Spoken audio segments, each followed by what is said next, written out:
Welcome to the Myth Podcast. Hi, and welcome to the Man Myth Podcast. All right, I'll be right back. I gotta go. Special guest today. We're together. Finally made it. So we are on location in Pennsylvania. Well, I'm always on location, but Pops is on location in Pennsylvania.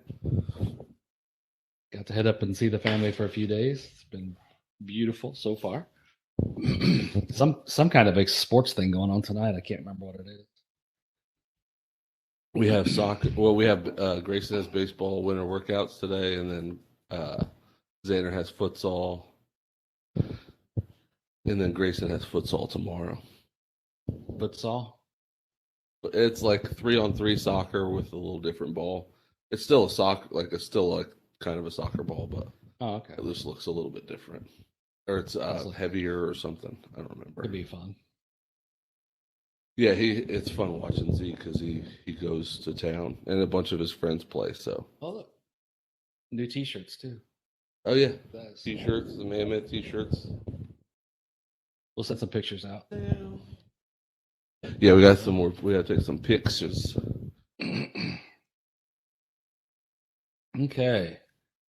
So today, one of the things that came up, and I've been working with this with a bunch of people. We did an episode a while ago about my reaction to I Am when I saw that up on the slide. And if you haven't caught that episode, go back and read it. I mean, listen to it. But the thing that I've been noticing, especially in this time where people are coming out of all the silliness that we were in for so many years, is it was a time to reflect, but a lot of times I don't think they reflected on actually who they are. So if we flip I am to am I, and it's kind of getting to know yourself again. Right. Who you are. Undoing some of the things that we've heard about ourselves and finding out what I figure is true about people or true about yourself, and getting into the phase where you can start to greet yourself again or start to meet yourself again. I think that's going to be important as we move along. It's very, very important, I think.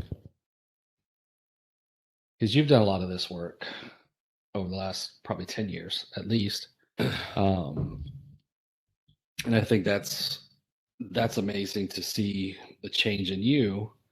And I have a situation where my wife left about 10 months ago. And after the sadness wore off, I got into this phase about, wait a minute, I have never been in a relationship with myself since I was 2, probably. Between marriages, my sister, foster care, military, and then going into chiropractic, and I was just always in some type of a relationship. And this afforded me a time to just, like I said, after the sadness wore off, and I just got into this mode about, well, who am I? What do I want in life? What are the things I want to do? And I've done many things. And I think pulling this all together was an opportunity for me to actually meet myself. Right. And I don't know if I'd have done it any other way than just kind of have that Band-Aid ripped off and being, in essence, alone for. Now, don't get me wrong. I have tons of friends. I've got family. I've got, everything's still there. But when you're staying in a house by yourself, and the 5 dogs, of course, it gives you time to reflect and just, those moments, those solitude moments about, what is it that I want in life? And right. I just turned 62, and I did do my homework. I put out 25 new invitations to our podcast, because I think it's so important about what we're doing right now. And right. It really is to spread the word. I think a lot more people Yeah. need this than realize. Yeah. So over the last few weeks, I think through some of our conversations, I've come up with some questions and just kind of questions on how to get to know yourself and how one of the stories, and I'll tell this real quick, is I was working with a lady and I work with people outside, just do some work with them, counseling and consulting and stuff. And when I was working with her, the thing that struck me was she was taking care of her dad. And as he was getting older, he was getting ready to pass. And he said to her, he says, "I hope you have a son to help take over the business." And I got to thinking about that. And that just, for me, I could see how that took her identity. Like, I'm going to hand the business over to you, but since you're a female, and I mean, that's kind of old school stuff. And Yeah, he didn't, really he is. didn't, he didn't, I don't think he meant it. It's just where he was in his time frame. But if you think about that message, and then in essence, it's like just hold on to this until a man can take control. Right. Right. So that actually changed her identity to more of a masculine so she could hold that energy. And it was so eye opening to me when I heard that. And I was just like, and we were working on her getting to know herself. So that's where all that came from. Right. And like you said, that's a real old school point of view, but it doesn't make it any less hurtful when she heard it, like it doesn't make Right. it doesn't make it right at all, but also it could not only harm like her feelings, but it could make her wonder, well, am I not good enough to do this? Am I not going to be, does it take a man to run this business? Like, it could make her lose part of her identity. And it's just sad to hear that, because I grew up in the in-between era of, and I'm okay in advance. I'm sorry. I don't have a fancy recording studio. We're in my house and there's a baby here. So if you hear crying, my bad. Just get that out of the way. But that's one of the things I think, and that I worry. I have a different viewpoint of my daughter, because I'm pretty sure that Hadley is going to take over the world. Or if not, she's going to be some sort of CEO or something.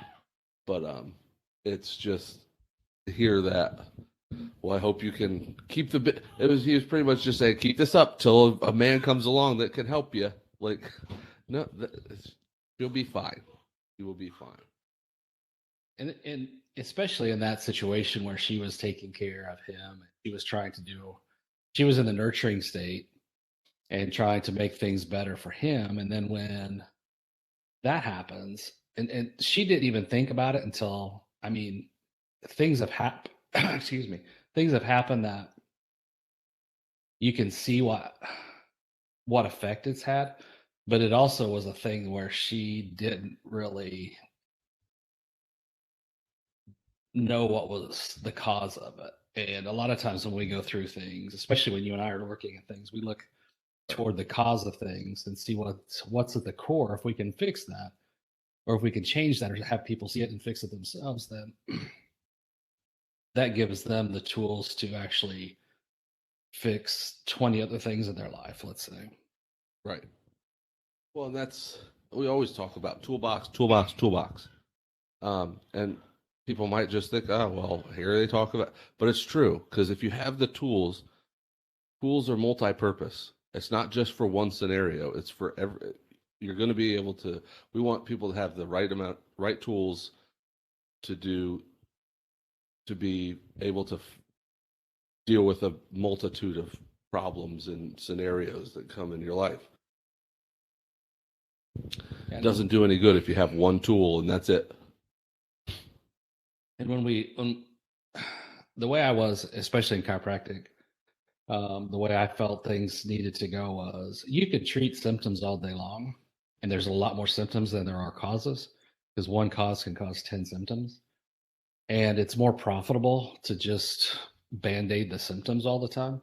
But if you get Right. to the cause of the problem, you can fix 10 different things with one cause.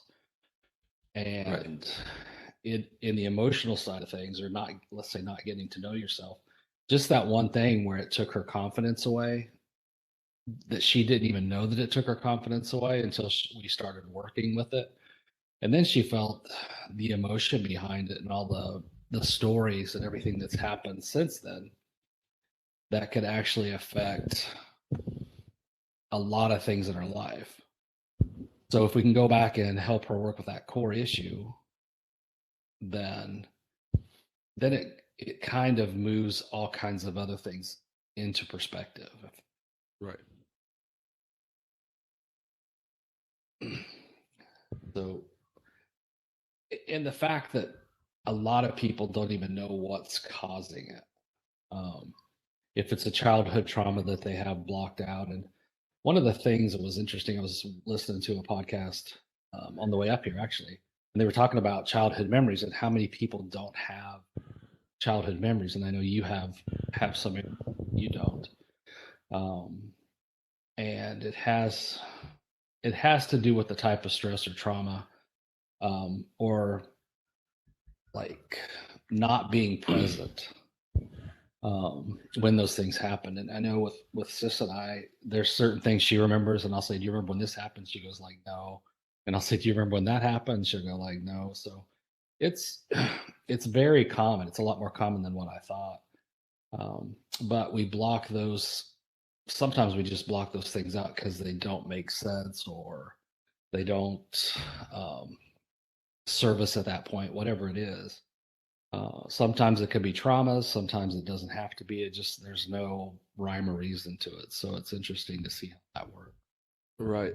Well, and like you said, I don't remember a lot of stuff from my really young childhood, but that could just be time. But I also like the brain is your protector. So like physical pain is meant to show you, hey, don't do that again. That's why you there's something wrong. Don't do it. So, but the brain also, when I was going to therapy, the therapist I was seeing, he was saying your brain is also trying to protect you from having to relive that pain of whatever memories you're blocking out. And it could just be something it doesn't have to be this major trauma that's life altering, but if it thinks that there's something negative or something that you will just feel pain from, it's going to try to block those memories out, and it's going to try to not let you access those memories, because the brain doesn't really forget, but it will put up walls in different parts of your life. And that's why I don't like making a lot of decisions with necessarily my brain, because your brain will give you the information that it wants you to have, not the information you need necessarily. So sometimes it's just not very reliable source of what decisions and to make and when. And that kind of leads into the first question I was going to walk through is, again, the layers that have been put on us about who we are can be stuff we've heard of other people say, or other people talk about us, or those childhood things that would, somebody said, well, you're just not that smart, or you can't do that, or those limitations that they put on us, and we absorb them, or we like, and I use onion layers as a metaphor with this. But if you just keep putting those onion layers on and those layers on, then the question is, what is true about you? What do you feel is true in your essence, let's say, versus things that we've been trying to avoid or trying not to discuss, or what do you feel is true about you? And I think that's one of the tools we can throw into, is that just that question, what do you think is true about you? You want me to go first? Sure. Okay. um, what's true about me is, and this question actually took me a long time to to realize. I mean, I'm still going through what's true about me and what are things that I thought were true that I might have been learned behaviors, or things I saw in other people that I'm reflecting and trying to reflect in myself. But um, the what's true about me is I care more about my family than I care about anything else. Um, it's it's what makes me who I am, and it's also the love I have from my family is also what makes me be able to be the person I've become today, because I don't have to worry about outside opinions or outside judgments. I just live in my little bubble, and it's what people I am who I am, and I'm unapologetically that now. I am a goofy, crazy. Um, Most of the times, I am I guess you call it uncouth. I say things that people probably don't usually say, but I say them because that's holding things in that I have to think is just another way of me trying to change who I am. And I've realized I'm the loudmouth, goofy, silly, fun-loving guy who also just likes to sit around the house and do nothing if he can. But it's just that took me so long to get to. I'm just enjoying that now. But it also, I keep finding like little things, and I try to think of some, but like little things that I'm like, well, we're not going to do that anymore. Or, oh, this isn't me. But we just can only do so much. And like I say all the time, we're not perfect. You and I are just working through this like everybody else is. So it's just it's been a fun ride. It's been fun to do this and get to like express ourselves and do it in somewhere we know we're not going to get judged or berated or looked down upon for having certain certain outlooks or views or opinions. Yeah, because it is a process, and like I've always said, I think for me, the destination is the journey. And I think when I first started getting into all the stuff that I've been through in my life and all the things, is I was always looking for that, like the end game. What is this going to get me, or how's it going to get me through to where I want to go?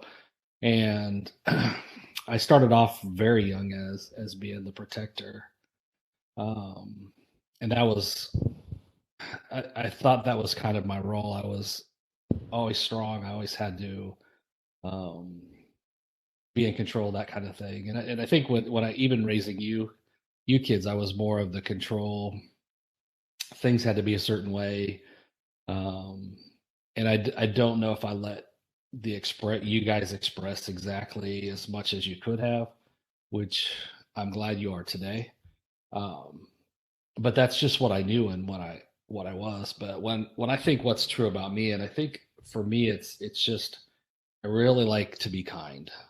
It seems like the more I work on myself, the more that's available, and I hope it shows. But people people see snippets of us from time to time and try to decide what they think of us, instead of what is the history of the person, what have they been through, what are they going through currently, why, whatever it is, were they snappy, was it something that that the person said that triggered something from the past. um, but undoing those things that trigger me is one of the things that I really work on. And in the last 10 months has been amazing, because in the interaction and non-interaction, especially leaving chiropractic and being home now, is like it's in my face. I'm there, and I've got to learn who I am so that I know what to do the next 31 years. Right, right, So yeah, that's the 31's been a 31 and now 62. I just kind of starting over, right. but with a totally different skill set each time, which makes a big difference for me. So Yeah. yeah, I think that's the thing that I always want to, you know, I want to have is the true about me is that kindness thing. It's just one of the things that's always been with me. Right. And to your point, I on Ted Lasso, there's a quote from Walt Whitman, and it says, "Be curious, not judgmental." And that goes to what you're saying. You be curious about what people, be curious about why someone's acting that way. Don't judge them for acting a certain way. At any given moment, somebody is having the worst moment of their life, and you don't know if it's that moment that you walk past them in the hallway or try to say hi and they're just in their own little world trying to deal with life. You don't know about what people are dealing with. So I always, every time I hear that quote, it's just, it, I like it that be curious, not judgmental. And that folds into being the same with us in ourselves, right? If I meet myself and I have something happens and I go into the judgment of it versus just a curiosity about why that happened. And that's where the Right. growth is in that curiosity, not in the judgment. And I think a lot of us are more judgmental of ourselves, Mm-hmm. especially, and we're a lot less curious about ourselves because we are ourselves. So that we kind of think, oh well, I am me.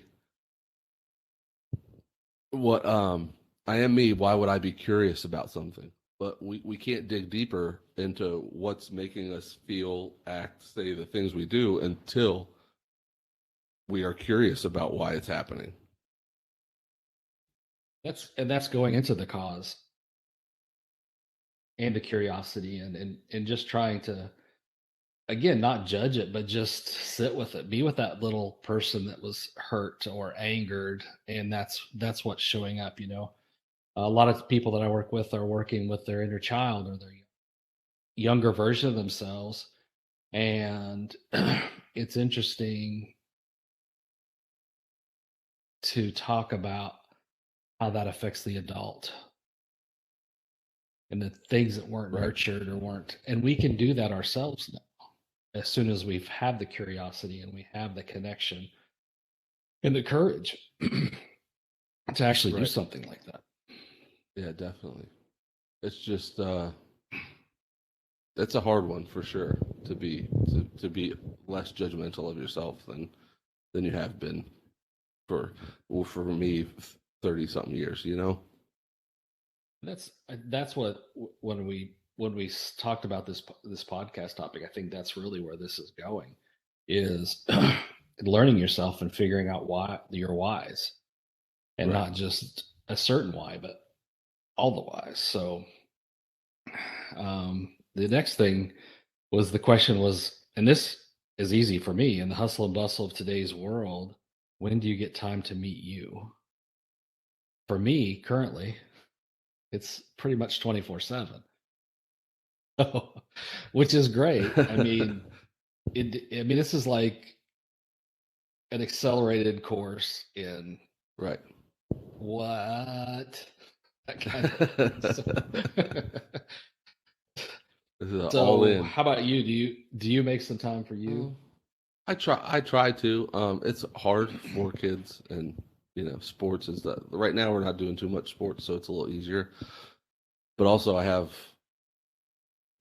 I'm usually in the car by myself for 3 or 4 hours a day. So sometimes just turning the radio off and just driving and being present and trying to deal with, you know, think to yourself. But I'm by myself all the time, even when I'm working now. So it's been a little bit like I've had a lot more time to just kind of go over things, but it's it's not an easy task, especially when you have young kids and they're doing their thing. But yeah, I mean, I try to get a little bit of time. I know I could do better for for sure, about remembering to take the time even when I have it available to just be around myself. So, I think one of but the that's good one of the tools, tougher ones. one of the good tools for this is even just 5 minutes in the morning and the evening before bed is just take that 5 minutes and write down some things you love about yourself. Right. Not what you didn't do correct or anything like that. Just what do you love about yourself? And I know there's a lot of people at work and like kind of a wellness coach is what I do is they have you do mirror work. And when you look into a mirror and say I love you, it takes courage. And it's Right. like, I mean, to actually feel it. I mean, you can say it, a lot of times when I'm doing it, it's more of it's like the comedy thing. I want to make faces and do stuff like that. But just to get into that and do that 5 minutes journal, write for a little bit about what Right. you like about yourself. There's all kinds of things, little tools we can do, and it doesn't take very long to reset that. And for me, to reset that affirmation that I am kind. That makes Right. sense. Exactly. So, yeah, the next thing we were going to go over, and we as we did the questions, and Bobby and I looked at these and said, this might be 2 or 3 episodes, and it might be, but it's important. I think this is hugely important for where we want to go with some of this other stuff. Is once Yeah, we for learn sure who it we is. are, is how do we do all the things we need to do to actually make it solid or make it a foundation that's super super strong, and how much worth do you put into this is the question, how much worth do you put into good or bad things that people say about you, and do you feel that they're true or not true? um, so this one for me is really an interesting one because even people that I feel know me a lot of times don't. So I try not to be triggered by these things. However, I do want to get in and look and see if I feel in my heart or my gut that what they're saying is true. And Right. it could be that it is true, even if it's negative. And it could be that I don't feel it if it is a good thing. So those are things that I have to work on and get again, what core issue is this triggering?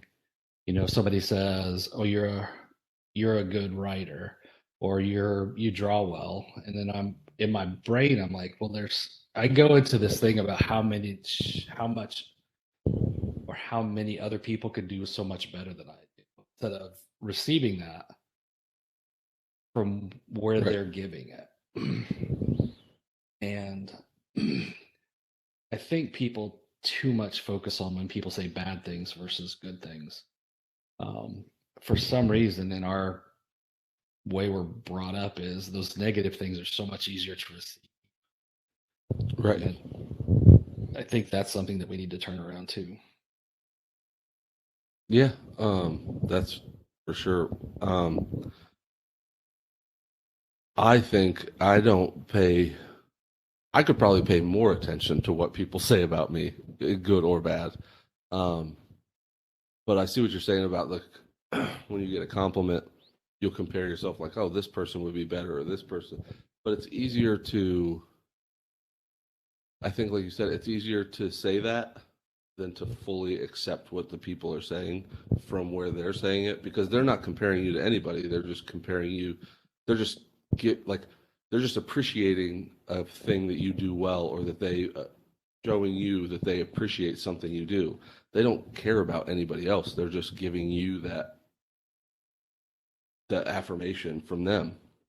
But when we see negative stuff, it's almost like we never go, well, this person's way worse than me.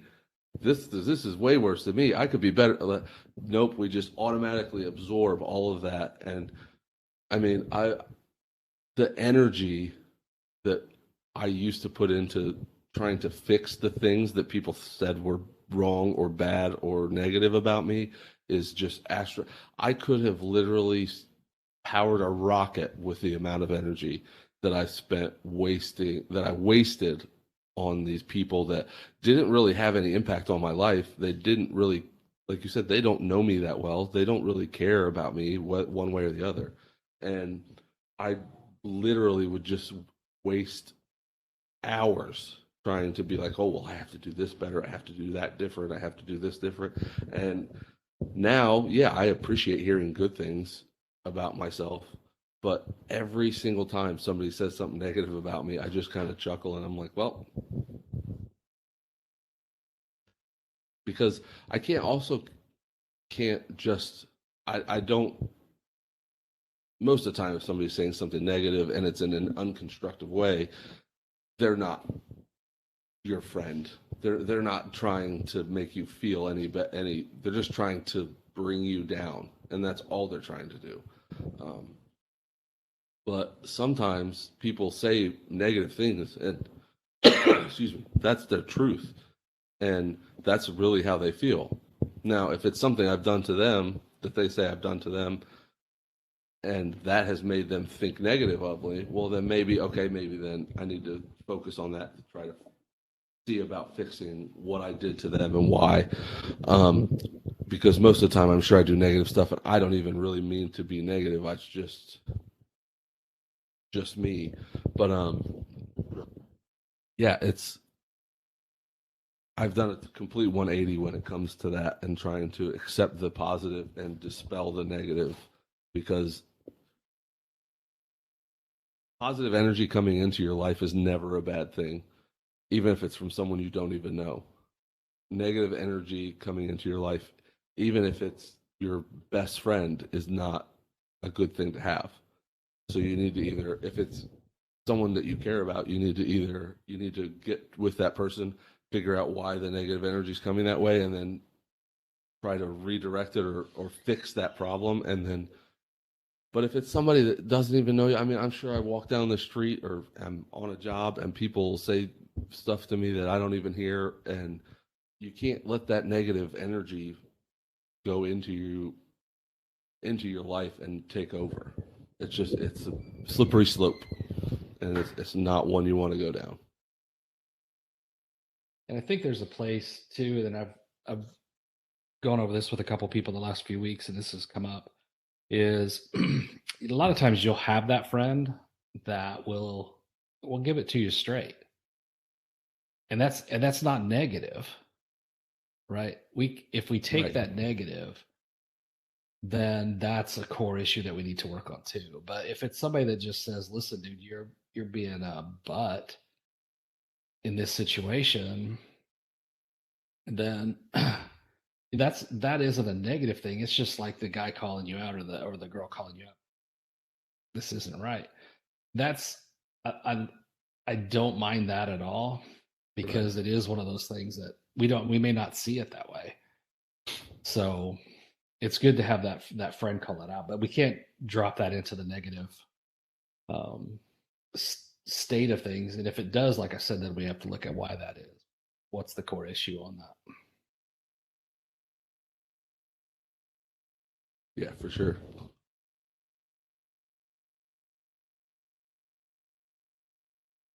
So the next the next question that we wrote out here is, when was the last time you got to chat with yourself? Again, I'll just go first because I get to chat with myself all the time right now. And it's been, it's like a dialogue that a lot of times, because I do Akashic Records work with myself, and a lot of times it'll come up with, or I do shamanic journeys, and stuff will come up, and it'll be like, it's like I said, it's just the expedited course on self right now, and it's been really beautiful, and it's like trying to drink out of a fire hose sometimes, but understanding that's coming out for a reason is a lot of times how I just kind of look at this.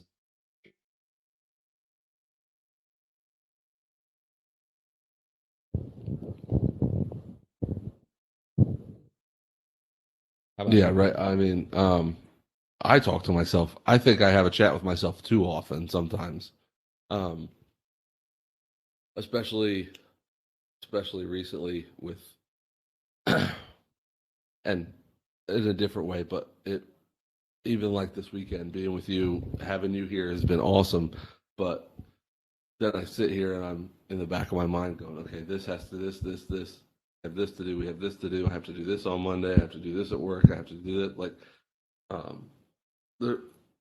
Sometimes I need to tell myself to shut up so I can actually listen to myself, because, like I said before, my brain will get in the way of when I really need to like actually have a conversation, and that's one thing I really need to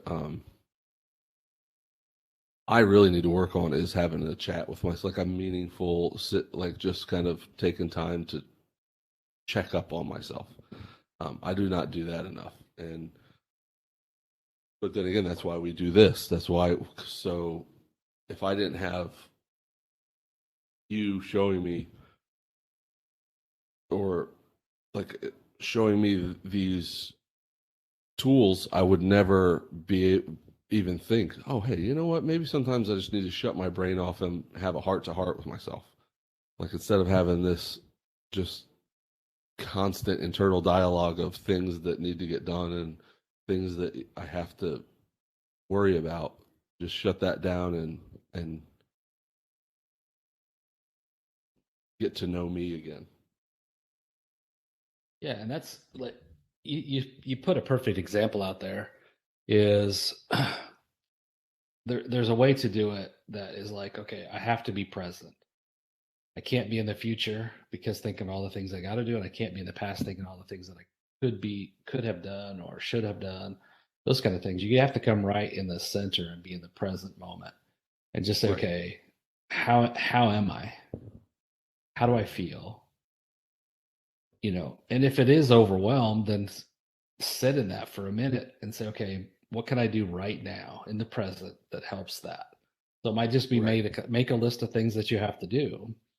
Um, Prioritize it. Is this important? Is this something that I need to do today, or can I do it tomorrow, or is it 2 weeks from now, or how does that flow? Once we have that, when you can come into the present through meditation, through the um, like the drumming journeys, just sitting down and writing for a few minutes. That really brings us into the present moment. It's so much Right. easier just to have that chat and check in.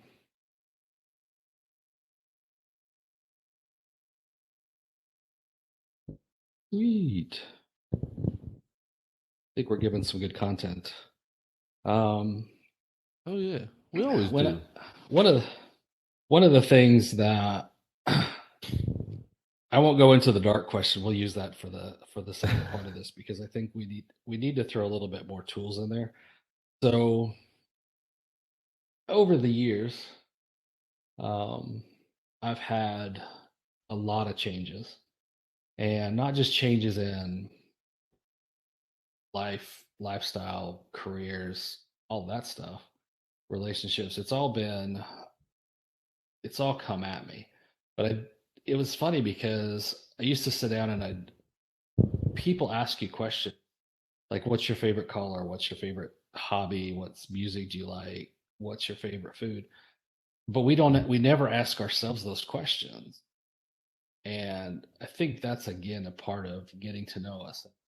I'd never heard one of my favorite sounds in the world um, is sandhill cranes when they're flying overhead. And a lot of times you can see them, sometimes you can't.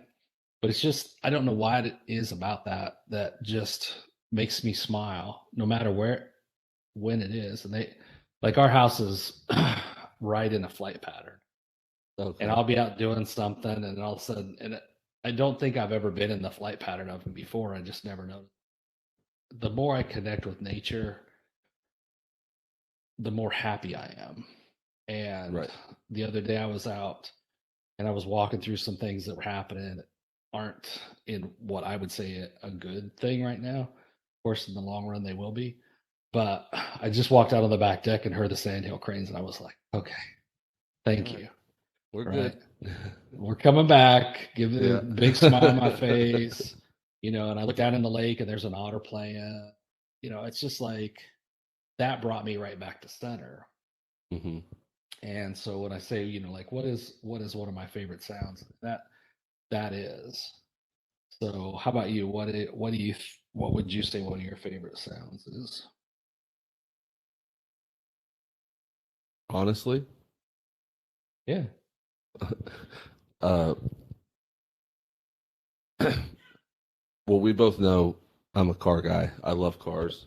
Um, any, I mean, recently it's been my car, the Jetta, but any cold start with car cold starting with um with a good sounding exhaust or an aftermarket exhaust, it, it just something about it just makes me go, yep, okay, we're good. Like every time I start the Jetta up, and I sometimes I'll be starting it to like warm it up, and sometimes I'll just stand there and be like, it's a good day to be alive. Good sound. Um, but that's kind of the yin and yang of things, isn't it? Yours is one in nature, mine's a completely man-made entity. Um, but even one of my other ones is in the same vein as yours, because when I would go hunting and I'd go out to my buddy's property, and I'd be out there at like 4 o'clock in the morning. It'd be dark, like sun wouldn't be up yet. Um, but one of my favorite, and I don't know if it's a sound or a transition of sounds, but the the moment that it gets lighted out, the transition from it being dark enough where nothing's moving around really to when it gets light enough that stuff starts moving around in the woods, and you can hear every little, there's birds, there's squirrels, there's deer running, like everything's just uh,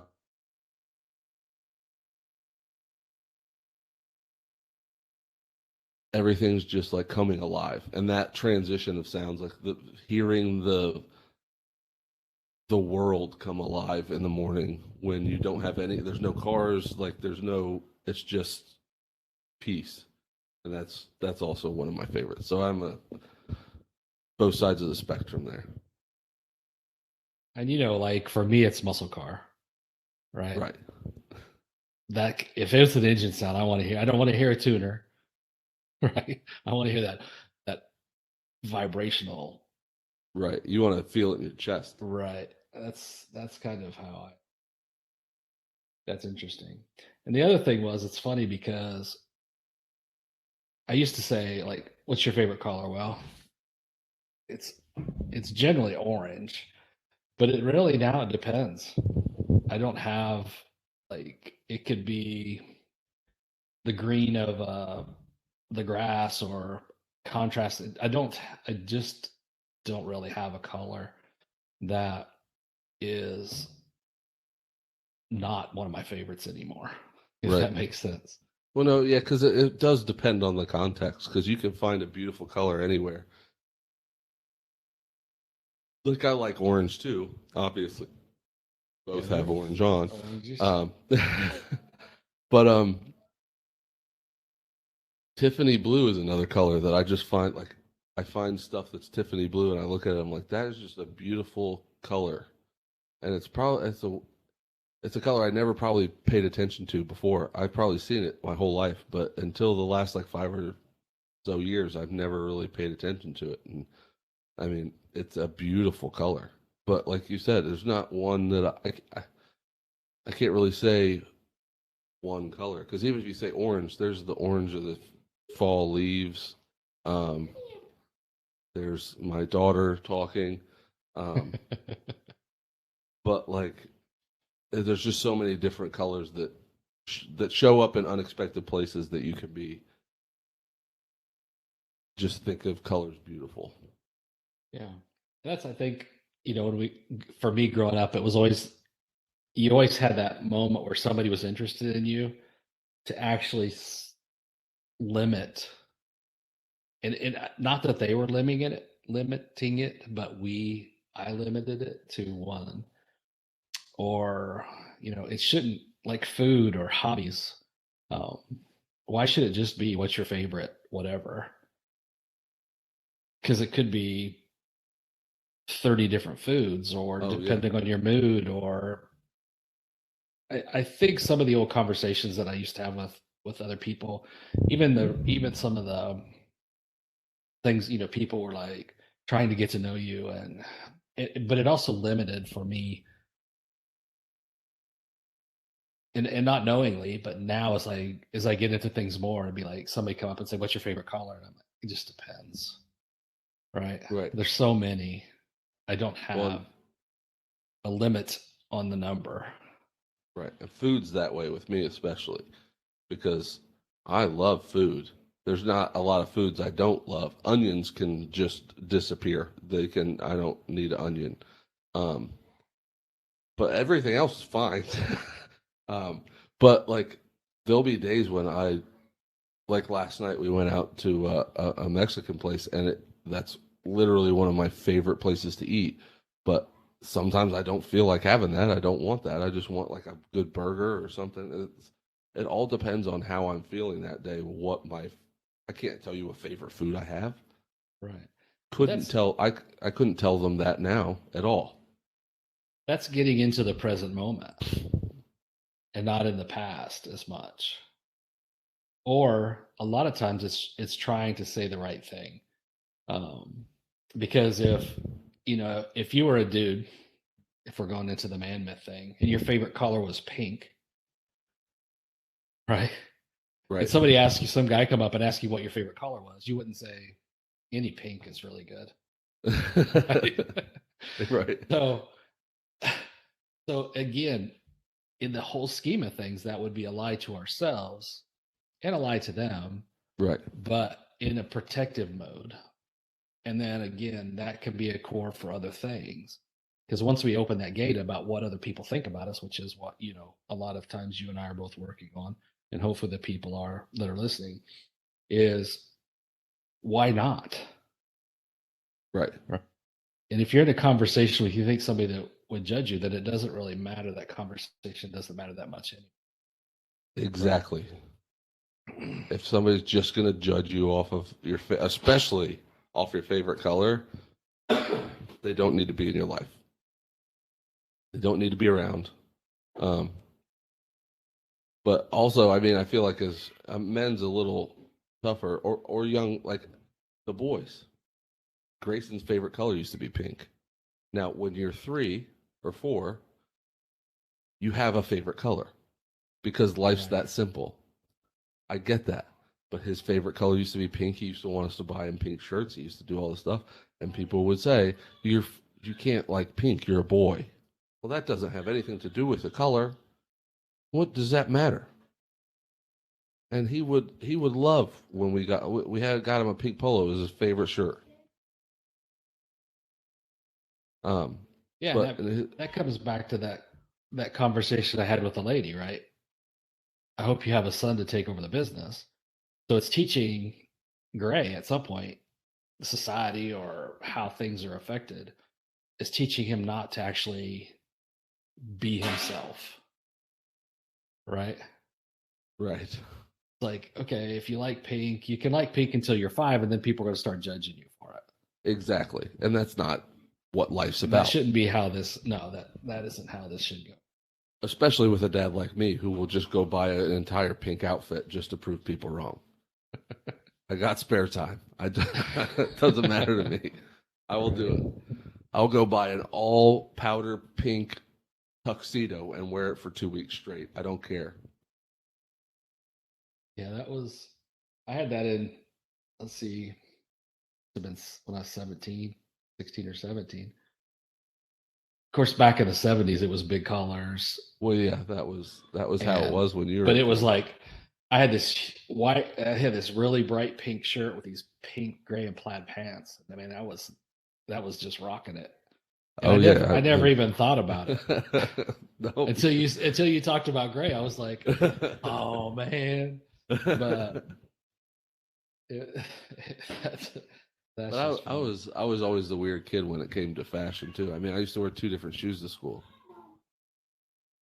just to make people go, "What? Why do you have 2 different shoes on?" Because the one because I wanted to. That's why. Couldn't find it. So, all All right. I right. think I think that's Let's do the two last one. more. One more. Two more. Two more. These All are right. Sounds good. just kind of quick questions anyway. So, giving all the All information right. that we've had so far, the question is, would you be your own friend? Me? Yeah, I would be. Oh, I'm the best. Of course, I'd be my own friend. Look at me. Yeah, I Ash just think gave me a look from across the room too. Like, I'm not even your friend. Why would you be your friend? you get up in the morning, you'd be like, look in the mirror and say, I'm so over you. I would every morning. All right, that's enough of you, Mr. Extra. Let's go. Yeah, I mean, I'm really feeling into that. It would be, I don't think I would mind it. I think it would be pretty cool, in a way that I know that I'm growing, and then Right. I'm learning, and then I'm not, in the past or too far in the future. I mean, that's my thing is sometimes I just far in the future and I need to have this and this, when this gets done or this gets done. But yeah, I think I would. I think I would. Now, if we're talking about like 20 years ago, no, probably wouldn't be my own friend. But now, like we're in the present, yeah, definitely. I think probably I would have most of my life, um, just because again I've put myself in the protector mode, Right. and I think that's all. That's a good thing to have, but in the interim of that also is like what I've experienced as a friend, the things I've experienced in the last 5-10 years. I don't think so. So it's an interesting question. So the last one, This is and it. the thing about this will be my call to action too. And the question is, does your heart have a smile? Yeah. Mine? Are you talking to me or you this time? You. Well, I'm Me? Oh, talking to yeah. everybody. Did you see the chair I get to sit in To every our week? Of course my hair has a smile. to our 1 million listeners. But yeah, my heart has a smile. I have somebody in the house that always tries to take that smile away. But I mean, oh, I'm sorry. She's right here. Shh, don't tell anybody. But no, she is actually part of the smile my heart has. She's she's a fucking rock star, and she's put up with me for 12 years. She And lets me visit. even though she Right. realizes that it's just two of us now. Now three Actually, of us. three. Did you hear with With Gray? Grayson. Lord. But no, like that is, I mean, that's my heart smile. We just all the four little brats I got running around the house, and the giant brat I have in the kitchen right now. But it makes me, I'm happy. That's all I want in life. And when I ask that question to myself, it depends. There's times that I don't. I mean, it's just I have to go find it. It's like covered up with this, that, or Right. the other thing. And it's just like one of the meditations that I work with. It says, go find the smile in your heart. And I do that probably 3 times a week. This one, and I'm like, crap, I don't have it. Where is it again? I got to go get it. Let me go get it. And then I have to go into having the grandkids, having you and Ash and Kelsey and Megan and David, all the kids, and saying, "Oh, I do. There it is."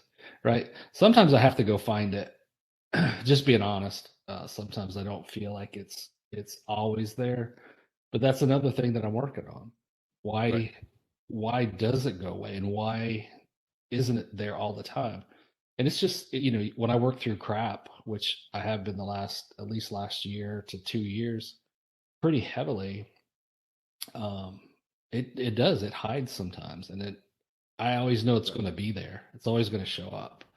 Right. So my call to action this week is find your heart smile, bring it, and let it show on your face too. That's the key. is, oh yeah, it's right there. But Yeah, bring it up to your body. Let your body smile. Let your face smile. Just so yeah, exactly. organically. Yep. Um, yeah. Okay. So that's all. That's a good one. But and I agree with you. My heart smile's not always out. You know, sometimes it takes some work to get it. But my call to action is going to be curious, not judgmental. But do your best to try to think of why someone is going through that, or why they reacted a certain way, or what could have caused them to react that way, and realize that the might not be what you think. And before you judge someone, be about someone. Yeah, be curious about it, not judgy. Exactly. All right. Awesome. It's been great being here. Maybe we'll sneak another one in tomorrow. Sounds good. We can try. I got to work, but we should be able to get one in. Yeah, maybe. See what the timing is. After the Eagles. Well, hopefully the Eagles win the Super Bowl tonight, and we'll be good to go. All right. Just remember, Remember, you are not broken and you're not alone because we're right here with you. and we're going through it. Love you guys.